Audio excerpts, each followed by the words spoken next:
The game introduces a family dynamic with different colored souls representing family members. The player must arrange faces on plates, identifying Andy, the character being played, Ashley, Pink, and their parents. The setting appears to take place in a domestic environment with supernatural elements, where the player navigates through memories and interactions with other souls. The gameplay shifts to recreating family routines. The player collects groceries, interacts with the mother who works cleaning, and encounters Ashley, who takes groceries and money. There's a complex dynamic between family members, with rules governing their interactions. The player must prepare dinner and seat everyone according to specific table rules. Dad won't sit next to Ashley, Mom won't sit on the left, and Ashley only sits near Andy. The mysterious entity returns, expressing curiosity about the Grime Soul's ability to interact despite their current state. It suggests the player is hiding something and forces memories to surface. The gameplay transitions into a laundry sequence, where the player must collect laundry from around the house while dealing with various domestic responsibilities. The player encounters Ashley drawing on walls and must clean up after her. They also receive a phone call about unfinished group assignments, adding to their growing list of responsibilities. To clean the walls properly, the player must distract Ashley with television before taking away her drawing supplies, causing her emotional distress but earning a key to progress.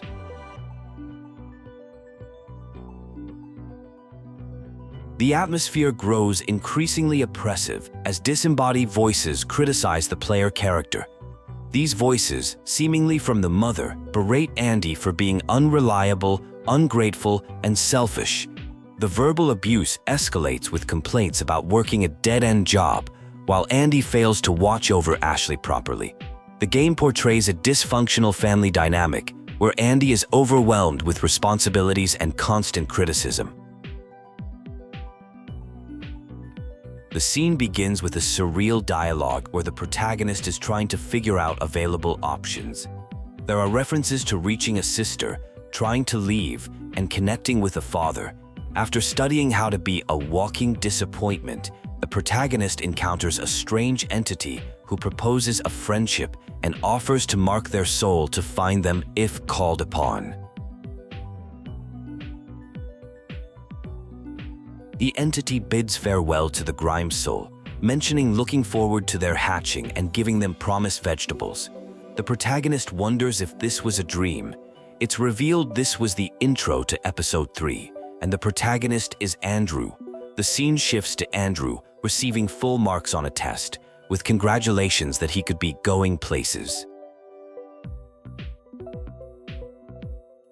The narrative shifts to what appears to be a gaming scenario involving mana and spell costs, before being interrupted by Andrew's sister. The scene transitions to a cafeteria where Leyley complains about onions in smashed potatoes. Their conversation is cut short when someone named Graves is called to the principal's office. It's revealed that Graves is Andrew's sister who is in trouble for inappropriate language toward a teacher.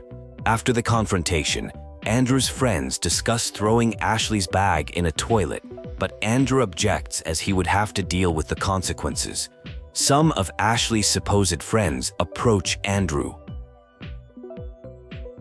A brief, awkward social interaction occurs where someone asks Andrew to invite Ashley to sit with them sometimes.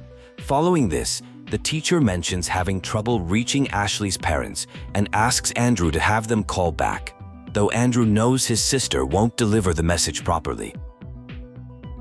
A brief, awkward social interaction occurs where someone asks Andrew to invite Ashley to sit with them sometimes. Following this, the teacher mentions having trouble reaching Ashley's parents and asks Andrew to have them call back, though Andrew knows his sister won't deliver the message properly. Andrew encounters Ashley, who suggests he should make friends and asks if he wants to skip class together. This is immediately shut down by an authority figure. The scene shifts to home, where their mother is getting ready to take them to their grandparents. despite Andrew wanting to study for a test. Ashley arrives home late. She doesn't want to visit their grandparents and throws a tantrum, throwing a shoe at Andrew. Their mother, unable to deal with the situation, asks Andrew to handle his sister. He's tasked with getting Ashley ready, collecting her shoes while she remains difficult. Ashley refuses to put on her shoes, declaring she's not friends with Andrew anymore. She runs to another floor of their apartment building. Andrew chases and catches her, but she continues resisting going to their grandparents, saying their grandfather is mean and grandmother is ugly. A neighbor interrupts their chase, annoyed by the noise. Ashley responds rudely, prompting the neighbor to threaten filing a disturbance report. Andrew then proposes a game to get Ashley to wear her shoes. He'll hide them, and if she finds them, he'll do her homework. Ashley easily finds her hidden shoes and reminds Andrew he now has to do weeks of homework. Andrew asks her not to tell their mother about the neighbors seeing them. Ashley agrees to keep it between them. The scene ends with the family preparing to leave, with the mother unaware of the earlier disturbance.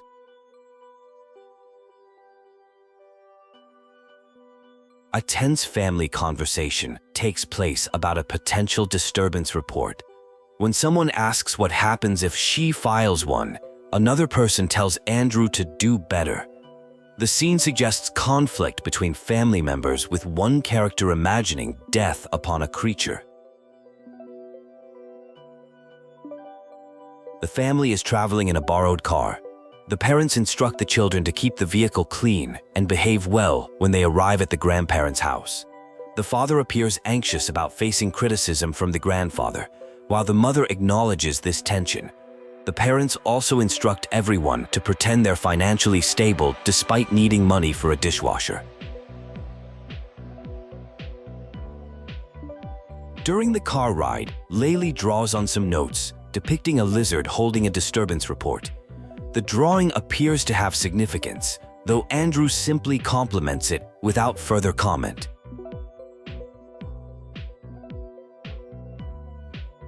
Upon arrival at the grandparents' home, tensions immediately surface. The grandfather makes disparaging remarks about the family's finances and the father's lack of education. When Leyley makes an inappropriate comment, asking why her grandfather isn't dead yet, her mother attempts to smooth over the awkward moment by claiming Leyley was excited to visit all week.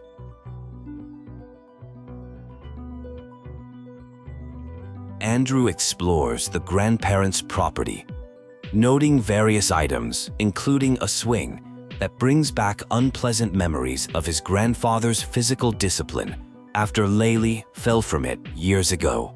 The outdoor area contains garden items and possibly a treehouse.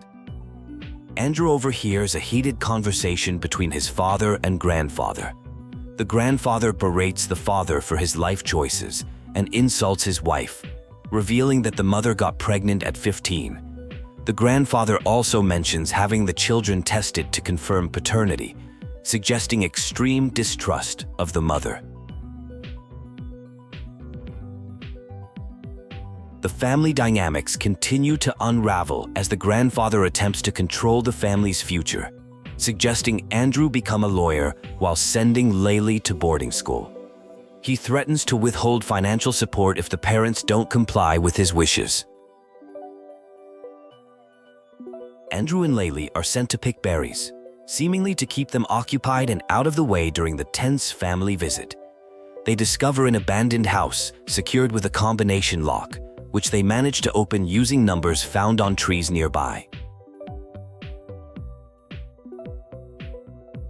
Inside the abandoned house, the siblings find evidence of people using it as a hangout spot. Leyley expresses interest in smoking cigarettes she finds, prompting Andrew to discourage her by mentioning health risks. This leads to an uncomfortable moment when Leyley mentions wanting to marry Andrew when she's older. The exploration continues as Andrew finds tools to remove boards blocking their path. Leyley makes concerning comments that suggest she watches inappropriate content on television. The situation hints at deeper family issues, including Andrew being inappropriately tasked with caring for his younger sister, despite being a child himself.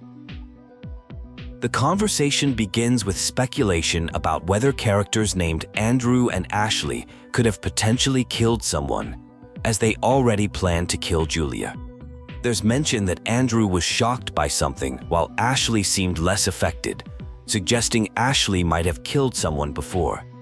After this dark discussion, the speaker asks to go study, dismissing someone else's request for their pops.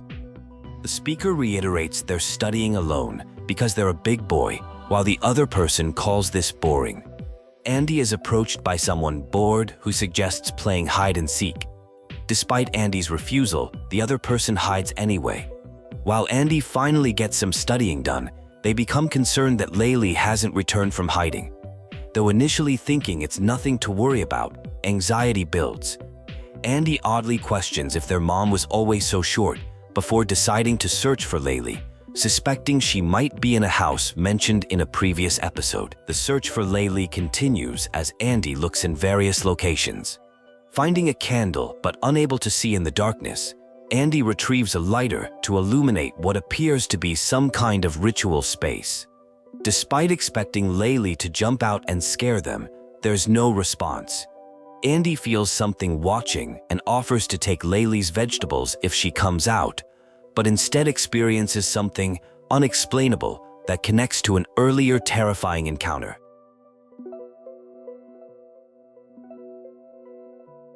Andy awakens, confused about passing out. A scream from outside leads to finding Leyley stuck in a tree, surrounded by spiders after a branch snapped. Andy considers climbing down, but realizes they both be stuck. After collecting items including sticks, a rock, and a metal sheet, Andy creates a path to rescue Leyley. Both end up covered in mud, creating a predicament as they worry about their mother's reaction. They devise a plan where Andy will get clean clothes while Leyley cleans up, then pretend they've been in the yard the whole time. Andy helps Leyley reach the bathroom window, but discovers someone unexpectedly using the shower. The bathroom is a muddy mess, causing a confrontation when others discover what happened. Andy tries to deflect blame, but their mother and grandmother express disappointment in Andy's irresponsibility for not watching Leyley properly. As punishment, Andy is sent to plant sprouts in the garden. Frustrated about being blamed for Leyley's actions, Andy reluctantly completes the gardening task. Just as Andy finishes, Leyley appears, still upset that Andy won't play with her, and deliberately destroys the garden work. When dinner is announced, Andy discovers they must redo all the planting work as darkness falls, adding to their frustration at the unfairness of being punished for Leyley's behavior. The scene begins with a teenager discussing plans to escape by getting a scholarship to a school far away. When asked about his grandmother still being present, it's explained she's wiping the table. The grandmother mentions she was told he wouldn't be eating that night, but offers to make an extra-large breakfast the next morning. He thanks her and says goodnight. The teenager discovers his sister has torn up his books, supposedly to free him from studying and spend time with her instead. When he threatens to hit her, she calls for their mother. The mother intervenes, sending the sister away, then reprimands the teenager for his behavior, reminding him he's a guest in someone else's home. She emphasizes his responsibility to look after his younger sister. The mother tells Andy that his sister Leyley is his responsibility alone. When Leyley returns with a book from Grandma, the mother instructs her to ask Andy to read it.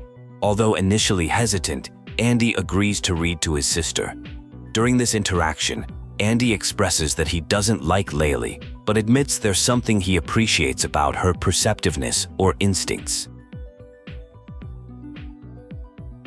The scene shifts to discuss poor test results, with implications that Andy only cares about Leyley's benefit rather than his own. There's disturbing dialogue suggesting past violence, with repeated phrases about Andy and Leyley, showing an unhealthy obsession.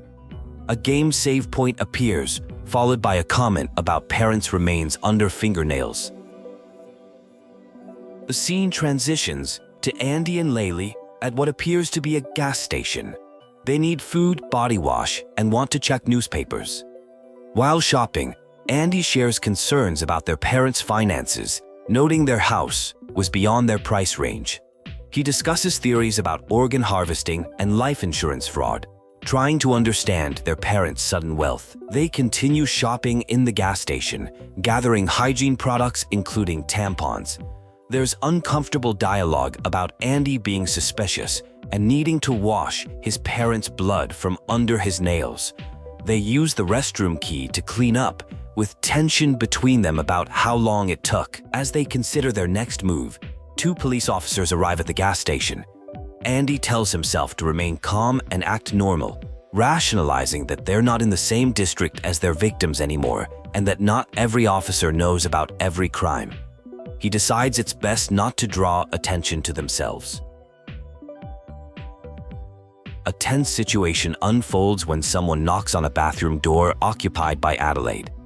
They insist they need to leave immediately, while Adelaide responds that she's half-dressed and needs more time. To avoid looking suspicious, they pretend to browse magazines while waiting, reading an article about a fisherman who discovered skeletons in the ocean. An awkward encounter occurs with a police officer at what appears to be a gas station or convenience store. The person makes up a story about being on a first date and having stomach issues. The officer offers unsolicited dating advice, suggesting they tell their date she has a twinkle in her eye and wish upon it for a kiss. When reuniting with Adelaide, the person awkwardly attempts to use the officer's pickup line, creating an uncomfortable moment. Adelaide initially seems receptive, but they insist on leaving immediately.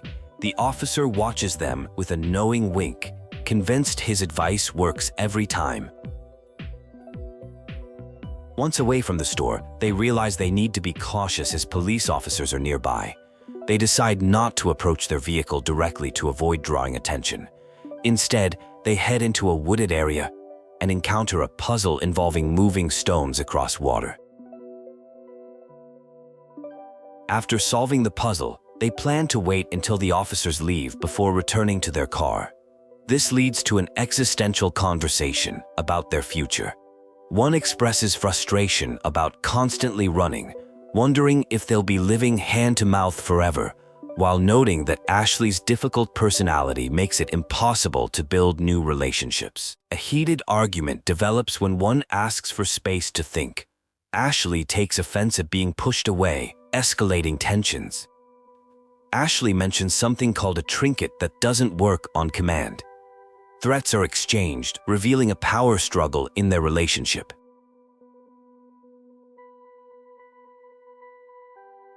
The argument intensifies as they reference a past incident involving burying someone in a park and sacrificing their parents. They blame each other for their current predicament, with accusations about stabbing their parents when they weren't even dead, which apparently complicated their situation unnecessarily. Noticing the police have finally left, they prepare to return to their car. A tense reconciliation occurs with conditions about not arguing further about trinkets and someone named Leyley. They return to a camping site that allows overnight parking. Despite the intense argument, Ashley expresses love and again asks to try using the mysterious trinkets. A tense conversation unfolds between two individuals. One person asks the other to repeat something back, but receives refusal and resistance. When Andrew finally says what was requested, the response is hostile. This creates an uncomfortable exchange with Andrew being told to eat shit. The situation escalates as Ashley begins giving Andrew the silent treatment. The silence breaks with probing questions about what remains unsaid. Despite claiming nothing is wrong, there's a palpable distance between them. Andrew is invited closer despite being called vile. When questioned about anger, the response confirms it with impatience. The conversation reveals tension around a trinket with an ultimatum to either hand it over or allow sleep. Andrew attempts to engage while the other sleeps, even provocatively suggesting calling an axe from a nearby payphone. Receiving no response confirms actual sleep. Reference is made to a demon trinket before drifting off to sleep. The narrative shifts to a Dreamscape encounter with a demon entity who immediately recognizes Andrew is not Tarsoul. In this dream state, the entity repeatedly commands to leave, declaring unwelcome presence. The demon refers to Andrew as brother of Tarsoul, warning that souls like his come here to die. Despite Andrew's appeals for help or making a deal, the demon dismisses him as a grime soul stuck in a vision, offering no assistance in escaping. The dream becomes increasingly threatening as entities pursue Andrew. He navigates a complex puzzle involving timing, wooden planks, a shovel, plushies, and severed limbs. Throughout this nightmare sequence, he discovers what appears to be Ashley's dismembered body and attempts to reassemble it, all while evading hostile entities. Abruptly returning the consciousness, Andrew discovers Ashley used the trinket to enter his vision. She reveals seeing a disturbing future where Andrew murders her. Despite his denial and confusion, Ashley insists she previously had this same vision. The conversation becomes increasingly confrontational as she presents an ultimatum regarding identity. Faced with Ashley's demand to identify himself as either Andy or Andrew, he chooses Andy to appease her. This decision comes with internal criticism about being spineless and taking the easier path rather than standing up for himself. The capitulation leaves him in a vulnerable position as Ashley continues her psychological pressure with a final challenging question. A tense conversation unfolds between two characters where one demands acknowledgement of ownership from Andy. Andy reluctantly submits, saying he'll be whatever is needed with no takebacks. During this exchange, campers interrupt to ask about parking fees, unaware of the darker situation they've stumbled into. The campers leave to find a camping spot while the main characters prepare to charge trinkets.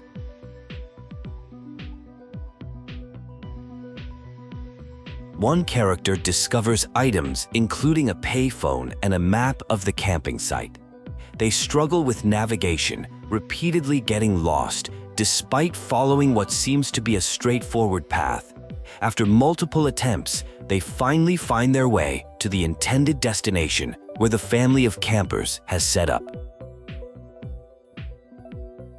Two individuals discuss setting up a ritual near the campers. They debate about blood, candles, and fire components for the ceremony. One expresses concern about leaving DNA evidence behind, though they ultimately decide it doesn't matter since they claim they won't be killing anyone. They gather materials and prepare the site for their mysterious ritual. A serious conversation occurs where Andy firmly states they aren't killing the people, and that no physical harm should come to the bodies to avoid a murder investigation. Despite promises from Ashley that nothing stupid will happen, there's clear tension about their true intentions. They then approach the camping family, introducing themselves as Jacob and Tanya. The interaction with the camping family becomes increasingly uncomfortable. One character leaves to light a fire for the ritual, while relationship tensions surface between the campers. After struggling to start the fire, they finally succeed and call everyone over to see something they found, using it as a lure. A demon appears in response to the ritual. The summoner offers souls in exchange for trinket charges. Andy is sent to fetch a child who has witnessed the horrifying events. The child, hiding after seeing his parents killed, locks himself in a car. Despite promises not to harm anyone, the situation escalates dramatically. The plan falls apart as they fail to recharge the trinket. Returning to the ritual site, Andy discovers the child is being cooked alive despite earlier promises that no one would be harmed. The demon casually explains that eating others gives it power, revealing the true horror of the ritual. Andy is shocked and confused by this disturbing turn of events that contradicts what was promised. The protagonists find themselves in a tense situation as authorities approach.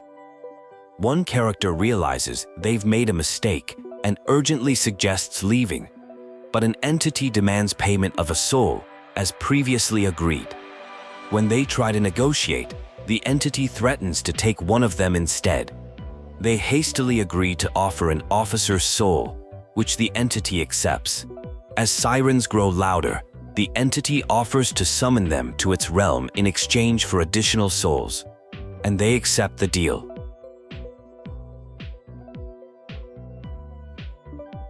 The authorities arrive, seemingly spooked by the entity's presence. They open fire, resulting in the deaths of the protagonists. This appears to be one of multiple possible endings to the narrative, with the narration suggesting there are 4 different endings and various dead ends in this game-like scenario. The scene shifts as the protagonists escape to what appears to be a demon realm. Ashley and Andy begin arguing about their relationship issues. Andy expresses frustration that Ashley continuously disrespects his boundaries. The tension between them is palpable as Andy accuses Ashley of not seeing him despite claims of love. Ashley seems dismissive of Andy's concerns, focusing instead on finding the demon that brought them to this realm. Andy appears to give up on the argument and resigns himself to following Ashley's lead. They explore their new environment, collecting items including flowers, firewood, a sunstone, and water. Ashley begins to taunt Andy, questioning if he would try to harm her, as seen in some previous vision. Andy remains passive despite the provocations. They navigate through a familiar area that Ashley recognizes from a vision where Andy had chased her with a knife. They encounter the demon entity again, who expresses distrust of Andy. Ashley negotiates a new deal allowing Andy to accompany her to the demon realm, but with the condition that if Andy does something stupid, the demon can take his soul. Andy protests, but is ignored. The demon separates them, keeping Andy confined to a room while discussing matters privately with Ashley. When Ashley returns, Andy discovers he's been bound to the demon in some way. Ashley reveals the arrangement she's made with the demon. She'll gather souls in the human world and return to the demon realm, escaping all consequences. Though initially disturbed, Andy seems to accept this new reality, acknowledging that Ashley is now in charge. Despite sensing something wrong with the arrangement, Andy appears too exhausted to resist further. In a tense dialogue, a character expresses frustration about being trapped and having no life of their own. They feel condemned to waste away at someone else's mercy, comparing themselves to just Andy again. The conversation reveals a dynamic where Ashley's happiness apparently comes at the expense of the protagonist's well-being, with implications that this has been a long-standing pattern.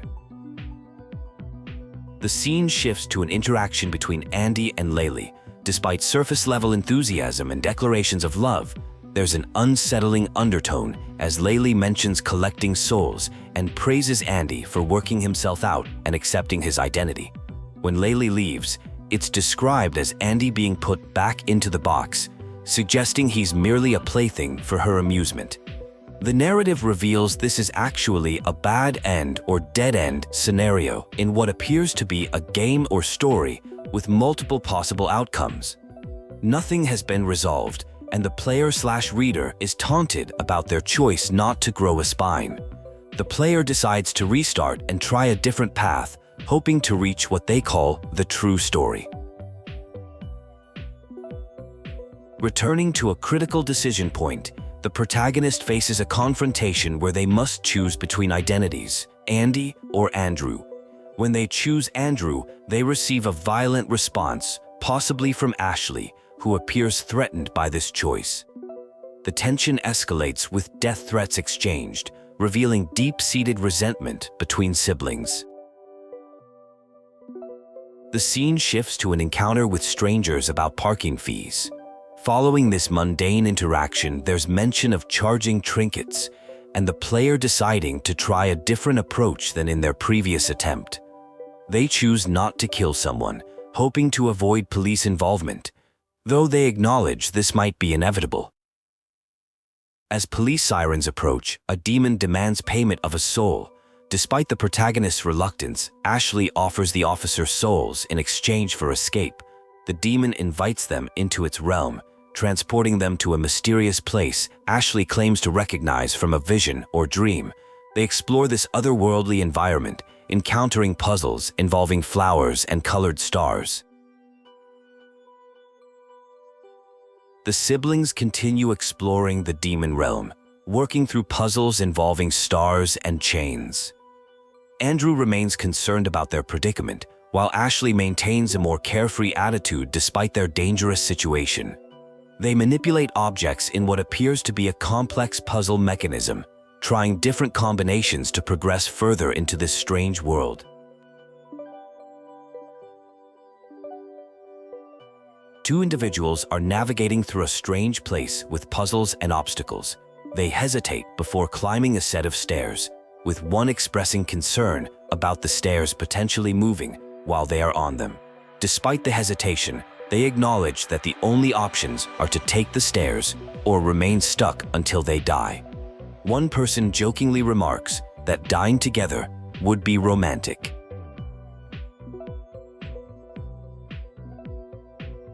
Upon reaching the top of the stairs, they encounter a puzzle with an object missing a handle.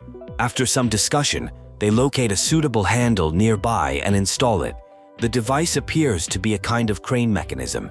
The chain is still too high to reach directly, so they devise a plan to use rocks or bricks to climb up to it. One person successfully jumps to reach an area with a blocked door. Inside, they find various items and manage to unblock the door to allow the other person to enter. Together, they move a heavy object, revealing something underneath which activates a mechanism. Their coordination in solving puzzles shows their complementary problem-solving abilities. They encounter another puzzle involving celestial imagery, moon, clouds, and stars. After correctly sequencing these elements, they solve the puzzle and advance further. They express satisfaction with their problem-solving skills, with one jokingly lamenting dropping out of high school. They continue to navigate through the strange environment. Taking a rest, they engage in a serious conversation about their situation. One suggests they could live in this strange place permanently, claiming it would solve their problems. The other strongly disagrees, listing practical concerns like food, hygiene, healthcare, and clothing. The conversation reveals tension between their differing perspectives on their predicament. The conversation takes a disturbing turn with unsettling comments about raising deformed children for food. This appears to be deliberate provocation from one person, causing discomfort and confusion in the other. The tone shifts from puzzle-solving cooperation to interpersonal conflict as underlying relationship issues surface. Their discussion evolves into a deeply personal confrontation about their relationship. It becomes apparent they are siblings with a complicated dynamic. One confesses to behaving strangely to gain approval and avoid perceived threats. They discuss past hurtful comments and feelings of being undervalued despite significant sacrifices. The conversation concludes with unresolved tension. One sibling expresses fear about being harmed by the other, while the other provides ambiguous reassurance. Despite attempts to move forward, trust issues remain evident. One demands a kiss as proof of a vow not to cause harm, which is refused, leaving the situation tense and uncertain as they continue their journey. A heated argument unfolds between two individuals, with accusations of lying and threats being exchanged. The tension escalates until one person finally follows through on their threat, leading to confusion from the other party. The conversation shifts to exploring an environment where the character discovers tiny stars. They complete a simple puzzle involving yellow and blue elements, then proceed forward through what appears to be a newly accessible area. The characters find themselves in a bedroom where they discuss their current situation. They've acquired necessary items but still lack food. One character expresses trust in an entity they refer to as a friend, while the other remains suspicious.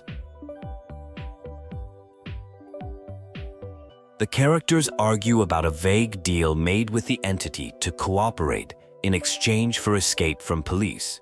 One defends the decision is necessary given their limited options, while the other insists they must remain vigilant about the arrangement's implications. The argument intensifies with accusations of manipulation. One character claims the other is trying to reset their relationship dynamic, declaring they're not your Andy anymore. This suggests a past relationship where one dominated the other emotionally.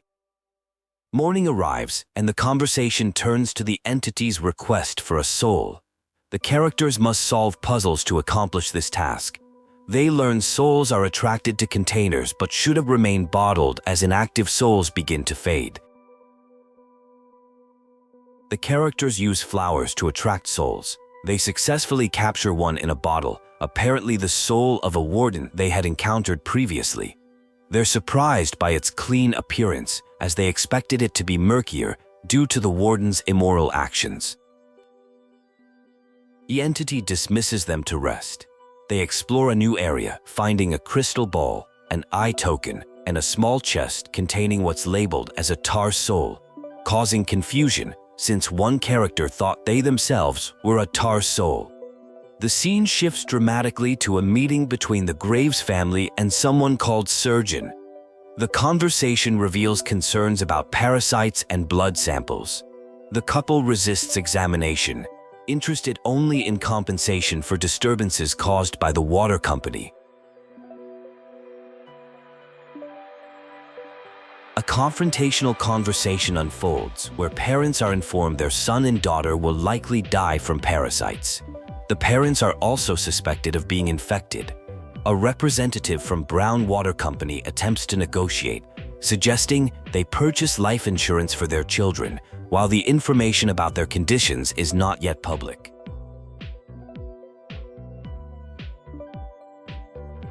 The mother becomes suspicious, accusing the representative of being a quack trying to kill them. She refuses to provide blood samples that could lead to quarantine. The representative insists the parasites are real and deadly, while urging them to accept the company's apology and money. The father, Douglas, begins to accept the situation, reasoning there's nothing they can do to help their children anyway.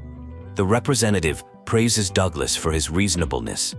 The parents disturbingly rationalize their children's fate, with the father suggesting it's the children's fault for not moving out sooner. The scene shifts to two characters observing this vision stored by an entity. They find another locked memory, which they manage to open easily.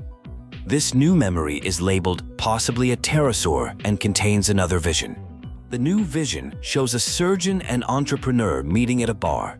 The entrepreneur reveals his soda company is failing because customers are dying from organ failure caused by his product.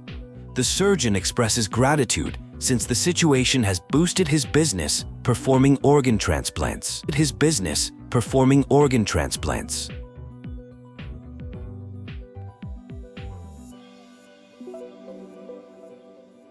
The surgeon disturbingly reveals his sexual gratification from surgery and expresses a wish to have more organs available.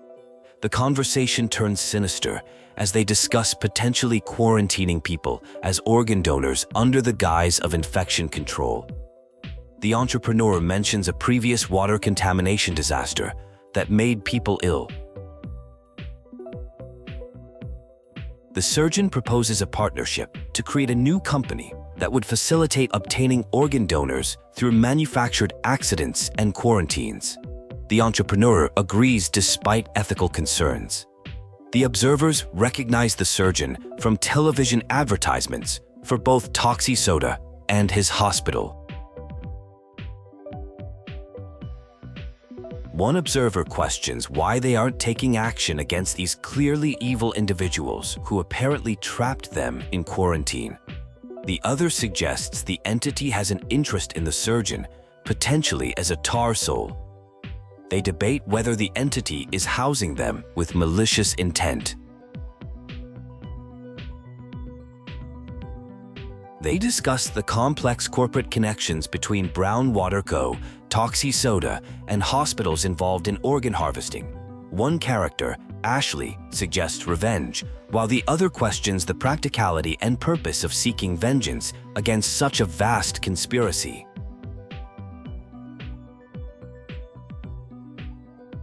The scene shifts again as they apparently sleepwalk into a new area. A voice instructs them to come to the ritual chamber. They encounter what might be representations of their parents and face a puzzle blocking their entrance to the chamber. A heated argument unfolds between Ashley and Andrew. Andrew expresses concerns about their safety and the entity's intentions, while Ashley criticizes him for complaining without offering solutions. The conversation becomes increasingly hostile, with Ashley using harsh language and Andrew appearing defeated. Their interaction reveals significant tension in their relationship.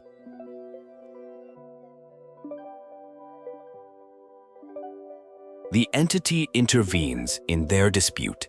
Ashley decides to speak with the entity alone, despite Andrew's objections. Andrew warns her not to agree to anything the entity proposes before leaving. There's a brief, tender moment between them that quickly turns sour due to Ashley's defensive reaction, hinting at underlying relationship issues. The entity proposes a deal to Ashley, explaining they have a unique advantage. Humans cannot enter the entity's realm on summons, and the entity cannot enter the human realm. Together, they could traverse both realms freely. The entity shows Ashley active summoning circles where humans are attempting to make contact. The entity instructs Ashley to collect red flowers from the playground of souls for their work. Ashley retrieves 3 flowers, though the entity considers this greedy. Ashley briefly checks on Andrew, who is awake and writing, before proceeding with the entity's plan. They observe various summoning attempts, most being frivolous or inappropriate. The entity discusses the increased frequency of summoning attempts, attributing it to a Demon Summoning for Dummies book. The entity also questions Ashley's attachment to Andrew, referring to him as a grime soul with no value as a power source. They find a promising summoning, someone wanting lottery numbers. The entity responds, but returns disappointed as the human offered only a signed t-shirt. They continue searching for worthwhile summonings, eventually finding a student desperate to pass a sociology test, who's willing to pay any price. Ashley and the entity manipulate the student, who is surprised by their actual appearance. They discuss taking souls from people nearby. The entity reveals it cannot leave its summoning circle, frustrating Ashley, who then creates a new summoning circle near a window to continue their work. Ashley makes a deal with the entity, offering 3 souls in exchange for housing in the entity's realm. The entity accepts, completing their transaction. The entity explains that Ashley now understands how summoning works and proposes they work together permanently. The entity insists they must dispose of Andrew, sharing a vision where Andrew betrays Ashley by destroying a talisman that connects Ashley and the entity. This revelation makes Ashley reconsider her trust in her brother, suggesting she might be turning against him in favor of the entity.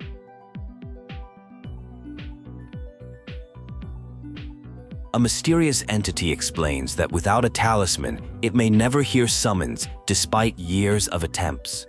Ashley questions why someone would destroy the talisman, claiming it's the only reason they're together since it allows them to see the future and provide protection. The entity warns that this person might also dispose of Ashley. Ashley begins recounting concerning incidents, including being smacked in a car, choked, though they qualify this as happening after they assaulted the brother first, and noting that he raises his voice frequently lately. Ashley questions whether they truly avoided the prophesied vision, showing growing uncertainty. The entity warns that the brother cannot be trusted.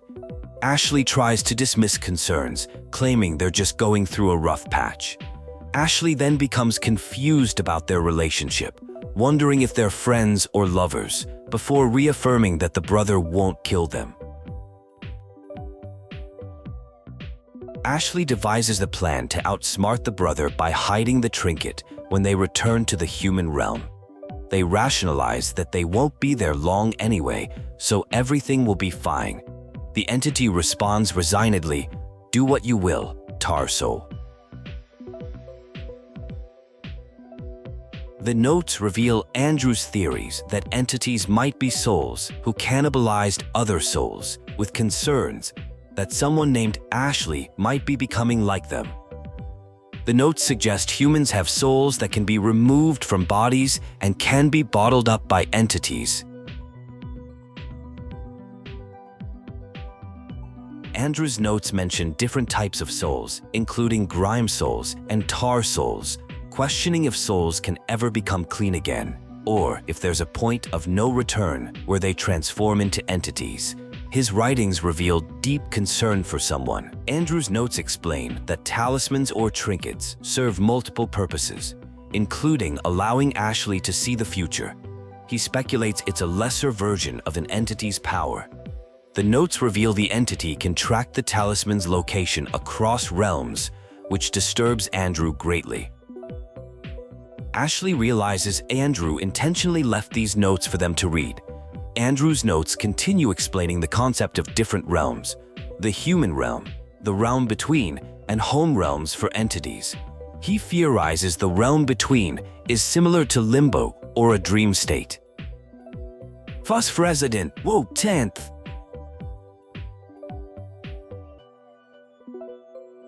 A heated argument erupts between two people sharing a bed. One person demands the other to leave, accusing them of inappropriate behavior, including making sexual advances and grabbing their private parts. The accused defends themselves, claiming their actions were merely jokes and denying some allegations entirely. The argument continues, with references to someone named Andrew Braids playing the role of an ex-lover in their interaction. Despite their conflict, there's acknowledgement they're paradoxically closer than before. The scene shifts to a conversation between Grime Soul and a mysterious entity about an incomplete transaction. The entity states that Tar Soul, Grime Soul's sister, completed her part of a deal, but Grime Soul hasn't fulfilled their obligations. Grime Soul argues they never personally made any agreement with the entity. The entity explains that by entering the portal after hearing the terms, Grime Soul implicitly accepted the agreement. When questioned about Car Soul's cooperation, the entity refuses to elaborate, calling it a private matter between them and Tar Soul. The entity tasks Grime Soul with bringing 5 souls that have wandered through the realm between worlds. The entity offers to provide necessary items, a container, candles, and a talisman, free of charge, along with transportation to and from the realm between. Grime Soul carefully negotiates terms with the entity, specifying that everything must be provided at no cost, including safe return of their sister. The entity agrees suspiciously quickly, raising Grime Soul's concerns about the arrangement. In the new realm, Grime Soul encounters souls that appear to be their parents. Feelings of resentment arise as Grime Soul reflects on having to raise a child when they themselves were only 5 or 7 years old. The entity provides a talisman and instructs Grime Soul to proceed. Grim Soul has an internal dialogue about their harshness toward Ashley, possibly their sister, recognizing they're angry about something beyond her control. They criticize themselves for making promises they couldn't keep and for handling the situation poorly. Grime Soul enters the realm between worlds but finds no souls. They attempt to summon the entity through a blood circle that turns out to be too small. After drawing a larger circle, the entity appears, surprised by the early summoning.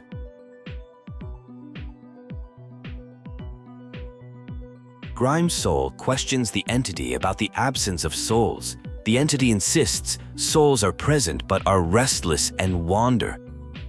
When Grime's soul fails to produce souls, the entity threatens to take Grime's soul's own soul instead, revealing the deceptive nature of the agreement.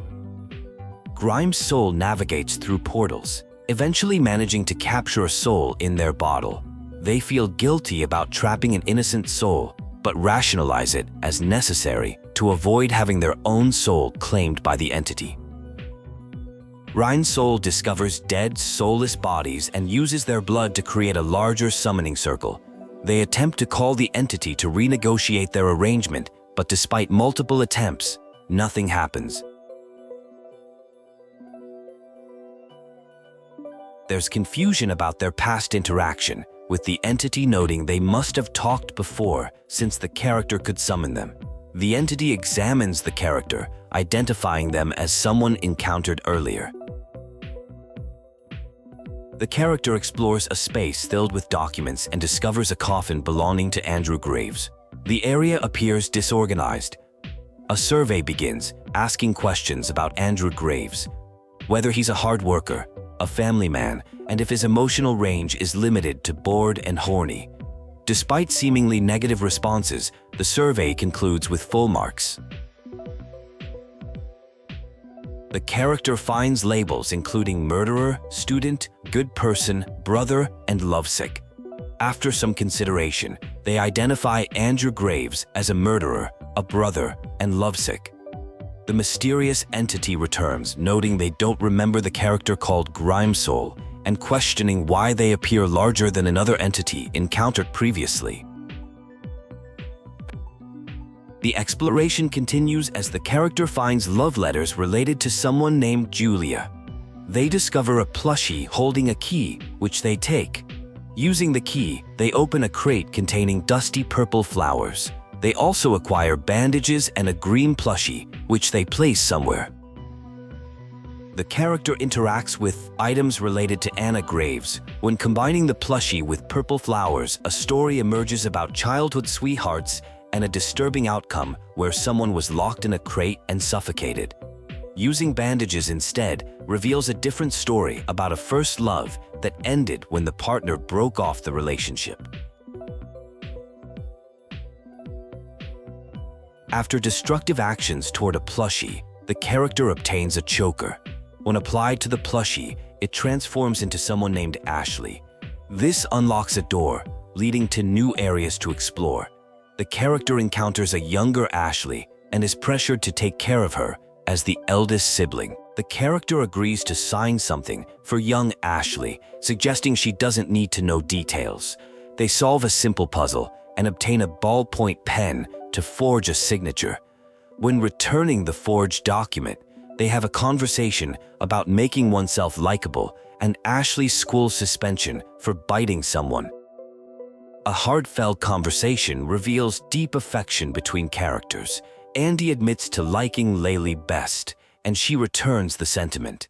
The protagonist reflects on their relationship, wondering if they inadvertently harmed her by trying to be everything to her while being unprepared to raise a child. The mysterious entity identifies the protagonist as a deceptive young Grime's soul from a decade prior. Though the protagonist doesn't remember their interaction, the entity insists they are acquainted. The entity expresses disappointment that the protagonist is still just a Grime's soul with wasted potential. There's a moment of setting up mannequins with specific characteristics. A main character described as wretched liar, a sidekick with cards who enjoys games, and a judgmental character referred to as the douchebag mannequin. These mannequins seem to represent different personalities or characters in a scenario being constructed on a stage. A character named Handy is asked for help dealing with the bitch battalion blocking a vending machine. While retrieving notes, the protagonist overhears a disturbing conversation between several people discussing someone's sister inappropriately. One person suggests an improper relationship between a guy named Andrew and his sister, which escalates into an argument when Andrew confronts them about these insinuations. Despite the confrontation, the protagonist chooses not to retrieve their notes and returns. A female character announces she's going on a date, surprising others. She makes comments about physical changes to her body that others failed to notice. The scene shifts to show what appears to be her date with someone characterized as a douchebag who believes buying flowers automatically leads to romance. Andrew intervenes protectively, acting in a paternal manner toward his sister. An entity refers to a little lady becoming a tar soul and inquires about her current whereabouts. The conversation suggests something happened that caused a separation. The entity wants to search memories for clues about her location, indicating that something inside has been forced open. The narrative then shifts to a school setting where rumors are circulating. Classmates are whispering about someone having sex behind auditorium curtains. A malicious rumor spreads through school, claiming Andrew and his sister Ashley are involved in an incestuous relationship. Classmates mock Andrew with comments about keeping it in the family. He discovers the rumor started after Ashley stood up a boy on a date. The rejected date, referred to as douchebag, claims Ashley herself is spreading the rumors. A conversation begins with reassurance that something needed to be heard. Julia confirms something and tells the person not to let it bother them too much. The conversation shifts when someone asks about availability after school, receiving an enthusiastic affirmative response.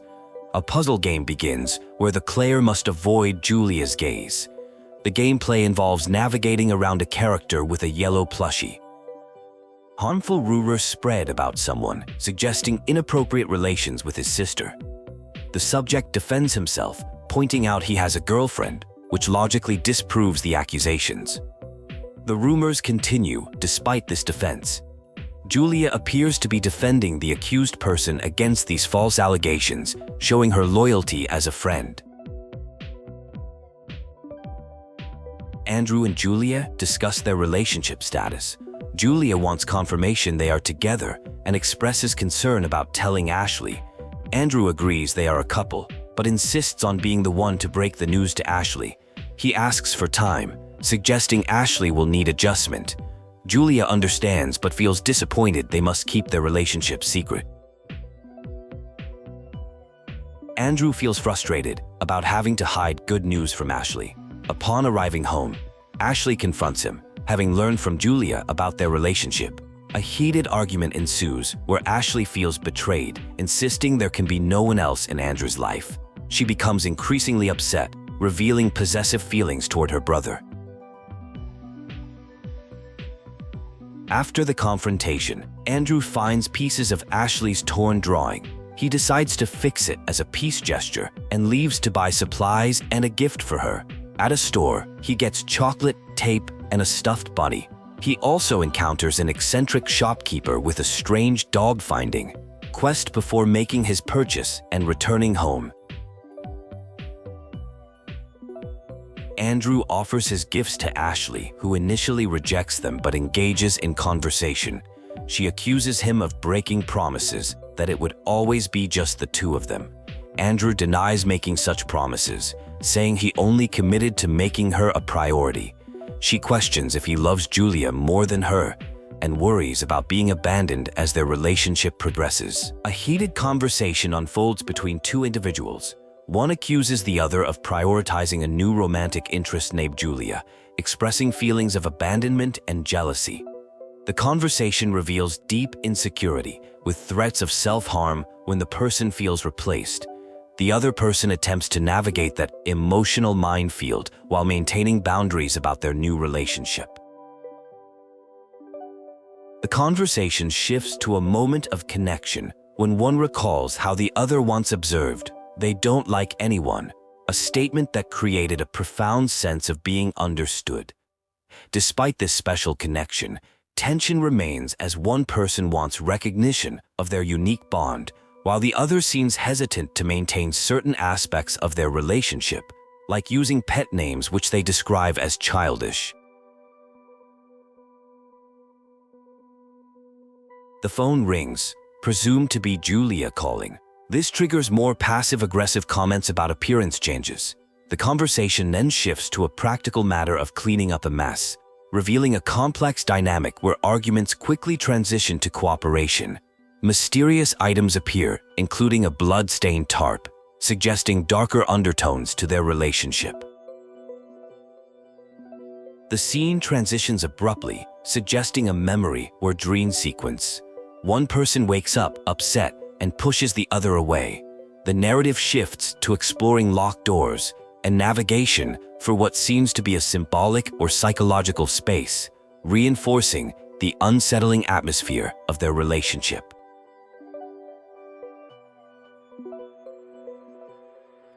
A significant memory unfolds about visiting Nina's grave on her death anniversary.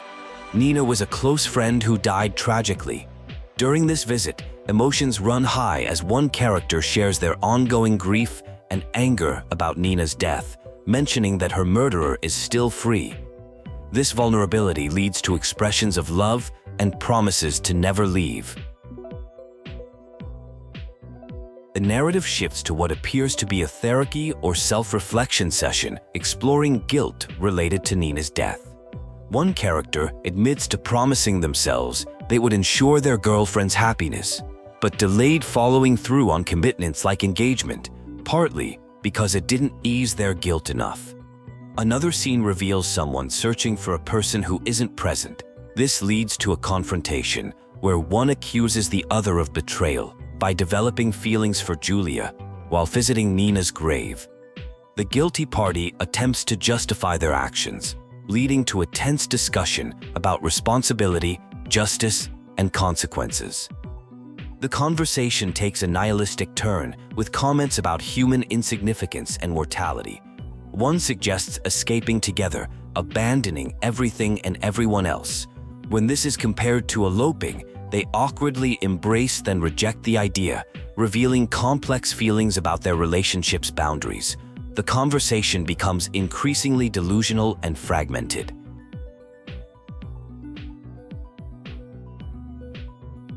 The topic of marriage mysteriously enters the conversation, causing confusion about who initiated it. One accuses the other of only wanting sexual gratification from their new relationship. The dialogue becomes increasingly disoriented and paranoid, with accusations of gaslighting. The scene ends with one person experiencing a panic attack while the other falls asleep, leaving unresolved tension.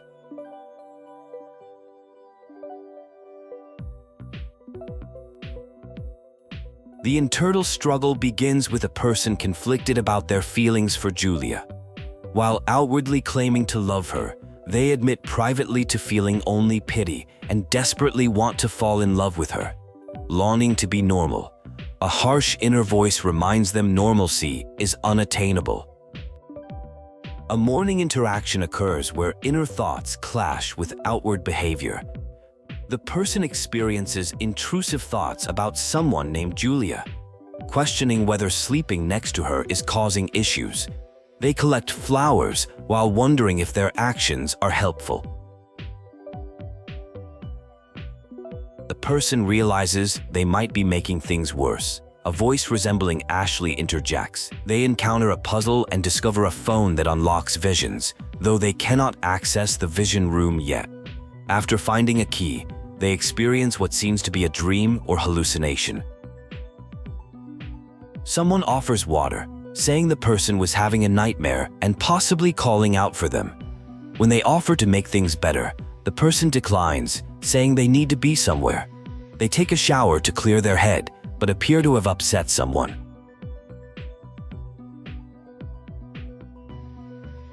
They attempt to speak with the upset person, who curtly wishes them good night. The next morning is tense, with the other person responding coldly to conversation attempts. The person contemplates whether this distance might actually be beneficial, allowing them to spend more time with Julia. The narrative jumps ahead to a conversation revealing growing distance between them. The person wonders if they hurt the other and questions their own reactions. They acknowledge conflicting thoughts about Ashley and experience guilt about their feelings, believing distance is good. Julia suggests getting an apartment together, but the person declines, suggesting they should save money and focus on studies. They promise to live together in the future somewhere nicer, though they mention applying for a dorm room for now, reaffirming that distance is beneficial. The person continues solving various puzzles involving flowers, buttons, and hidden objects. They find yellow flowers, a heart, a pink button, and a watering can. After collecting rainwater and a sunflower seed, they discover something has changed in their environment. Ashley is rejected from a job application and expresses frustration. When the person tries to console her, she dismisses them. Later, they reflect that at least Ashley is trying to find employment, though they haven't spent meaningful time with her in over a year. In a conversation with Julia, who wants to make their relationship official, the person hesitates, claiming to be preoccupied with work schedules. Julia expresses love before the scene shifts to bathroom reflections and then a confrontation with Ashley about her job situation. A family argument erupts when Ashley announces she got a job. Her mother seems unsupportive and later reveals to the person that Ashley has taken a job at a massage parlor offering inappropriate services. The mother believes Ashley is manipulating them and refuses to play along. A tense family confrontation unfolds as siblings argue about life choices. The sister appears to be taking a controversial job, while the brother tries to dissuade her. The conversation reveals their dysfunctional family dynamics, with mentions of their mother not caring about their choices. When the sister tries to leave for work, her brother physically stops her, escalating the argument. Their father interrupts the argument, scolding the son for bullying his sister. After the father returns to sleep, the sister mockingly demands money for being manhandled. The brother jokingly offers her $7 million by writing on a receipt, which surprisingly leads to reconciliation between the siblings. Their moment of connection is brief but meaningful. A phone call from Ashley interrupts them. She angrily questions why the brother isn't home and accuses him of prioritizing someone named Julia over her. The conversation becomes increasingly toxic as Ashley makes manipulative threats of self-harm. Despite these threats, the brother initially refuses to leave Julia's place. The brother eventually decides to check on Ashley, but before leaving, Julia asks about making their relationship official. She expresses that she can't continue their relationship if he remains ashamed of her. They agree to become official, though he harbors doubts about Ashley's reaction. He internally struggles with complicated feelings. The brother plans to study at the library, but is intercepted by his sister, who claims they must stay home due to water contamination. She mentions they have the house to themselves, creating an uncomfortable situation. The scene shifts to what appears to be a surreal or dreamlike sequence involving puzzles, grave sites, and disturbing imagery. The narrative becomes increasingly disturbing, with references to past violence and family deaths. It's unclear if these are memories, hallucinations, or a game. There are mentions of sacrifices and killings, suggesting a dark history involving both siblings. The brother's inner monologue reveals guilt and conflicted feelings about these actions. A bizarre scene unfolds resembling a twisted family dinner with cartoons playing. The interaction becomes increasingly threatening and disturbed. The sister claims to love her brother and calls him her best friend, though this sentiment quickly shifts. The conversation takes a sinister turn with uncomfortable implications about their relationship. In this intense exchange, internal conflict surfaces about how to handle a difficult relationship. There's an oscillation between wanting control and recognizing the futility of pursuing something that isn't genuine. Feelings of wasting time emerge alongside questions about whether to simply leave the situation entirely. The conversation shifts as someone called Grimesoul is addressed directly about their connection to a tar soul. Grimesoul acknowledges this connection, stating they haven't parted ways with the tar soul. The other party accepts this without judgment, repeating, "I do not hold it against you," in a way that suggests significance. Complex and contradictory emotions toward the tar soul are revealed. There's a desire to protect her alongside disappointment and anger. Vulgar expressions convey frustration about respect, quickly followed by self-admonishment, acknowledging these feelings aren't justified. Years of effort with this relationship have yielded little cooperation. The emotional conflict deepens as the speaker expresses the tar soul's importance while admitting an inability to connect. Rather than external obstacles, this disconnect appears internally driven, described as pathological. There's recognition that under different circumstances, this perspective might never have developed. The conversation transitions to an offer of help from someone who introduces themselves as Lord Unknown, though others call them this name. They identify themselves as Andrew and propose not just a trade, but a continuing partnership. This mysterious offer comes with an implicit suggestion that following is the only real option available.